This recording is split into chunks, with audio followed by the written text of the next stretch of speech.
তরুণ প্রজন্মের ভাষা বুঝতে ব্যর্থ হলে পরবর্তীতে যারা ক্ষমতায় আসবে তাদেরও আওয়ামী লীগের মতো পরিণতি হবে। গতকাল নারায়ণগঞ্জে এক পথসভায় এ মন্তব্য করেন বৈষম্য বিরোধী ছাত্র আন্দোলনের আহ্বায়ক হাসনাত আব্দুল্লাহ। জুলাই অভ্যুত্থানের ঘোষণাপত্রের দাবিতে জনসংযোগে অংশ নেন তিনি। এ সময় বিতরণ করা হয় লিফলেট। পথসভায় হাসনাত আব্দুল্লাহ আরও বলেন, বাংলাদেশ থেকে আওয়ামী লীগ নিষিদ্ধ হবে কিনা তা 5 আগস্ট চূড়ান্ত হয়ে গেছে। যারা বলে আওয়ামী লীগ ছাড়া জাতীয় নির্বাচন অংশগ্রহণমূলক হবে না, তাদেরও ফ্যাসিবাদে ইন্ধন ছিল।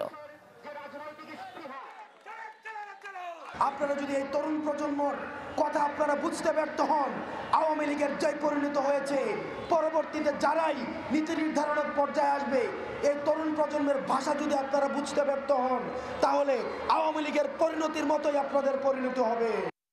আর কাবিল বাংলাদেশের একমাত্র ইউএল এবং ভিডি সার্টিফাইড কেবল, যা A গ্রেড LME